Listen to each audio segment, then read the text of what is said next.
इस साल 1991 की गल्फ वॉर में था कि सद्दाम हुसैन के इराक ने मिसाइल्स छोड़ी थी इजराइल के ऊपर।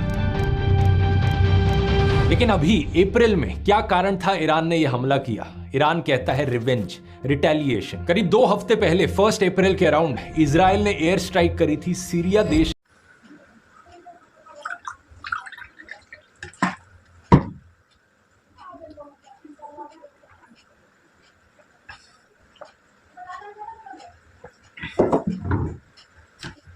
जय हिंद दोस्तों। तो दोस्तों, अब जैसे ईरान और इजराइल में जो वार चल रही है उसकी हकीकत न्यूज़ हमें भी नहीं मिल रही है।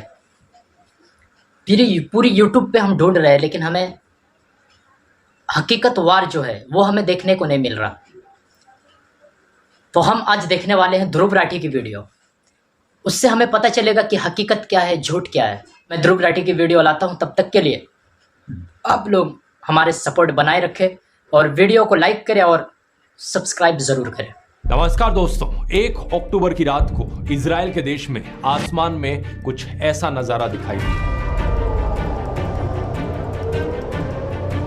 ये कोई पटाखे नहीं थे, ये मिसाइल्स थी।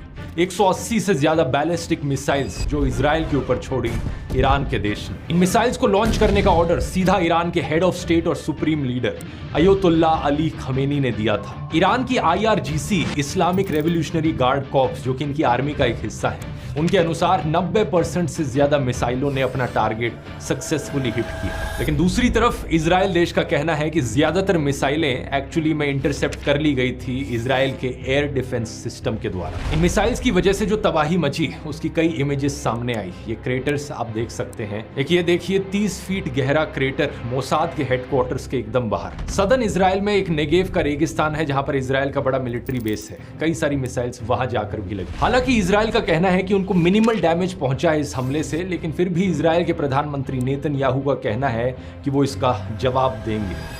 Iran made a big mistake tonight, and it will pay for it. The regime in Iran does not understand our determination to defend ourselves and our determination to retaliate against our enemies. सबसे बड़ा सवाल यहाँ पर ये कि आखिर Iran कैसे involve हो गया इस वॉर में। पिछले साल हमास के हमले से शुरू हुई ये वॉर अब कई देशों के बीच फैल चुकी है। इजराइल ना सिर्फ पैलेस्टाइन पर हमला कर रहा है बल्कि लेबनान पर भी अटैक हो रहा है। हमास, हिजबुल्लाह और हुतीज जैसे कई सारे पैरामिलिट्री ग्रुप्स और आतंकवादी संगठन भी इस युद्ध में हिस्सा ले रहे हैं और अब ईरान जैसा देश भी इसमें डायरेक्टली इन्वॉल्व हो गया। इसी के चलते गोदी मीडिया ने 26वीं बार वर्ल्ड वॉर 3 का ऐलान कर दिया है। The world on the brink of World War III. World War III has already started. The World War is already upon us.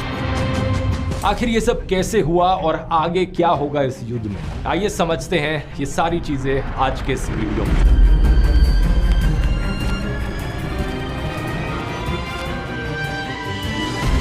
ये बात सच है कि इस वॉर में कई सारे देश इन्वॉल्व हो चुके हैं और अगर हालात इसी तरीके से बिगड़ते रहे तो ये धीरे धीरे एक रीजनल वॉर बन सकती है मिडिल ईस्ट में।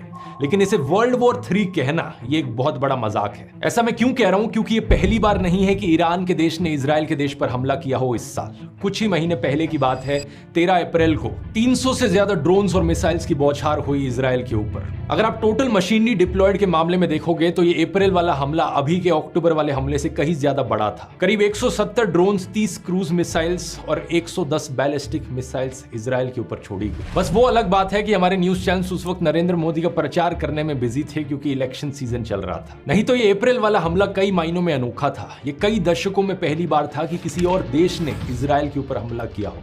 इससे पहले ईरान के 7 अफसरों की जान चली गई, जिसमें ईरान एम्बेसी के एक टॉप जनरल भी शामिल थे। अब जाहिर सी बात है, किसी भी देश के अगर आर्मी ऑफिसर्स मारे जाएंगे तो कोई भी देश खुश नहीं होगा और यहाँ तो एम्बेसी पर बम गिराया गया। तो अगला सवाल आपके मन में उठेगा कि आखिर इजराइल ने ये एयर स्ट्राइक क्यों करी? इजराइल ने कहा कि ये कोई एम्बेसी नहीं थी, ये एक मिलिट्री बिल्डिंग थी और जिस ऑफिसर को मारा गया वो हिजबुल्लाह के साथ बड़े क्लोजली लिंक्ड था। ये हिजबुल्लाह क्या है और इसका ईरान से क्या लिंक है, इसकी बात आगे वीडियो में करते हैं।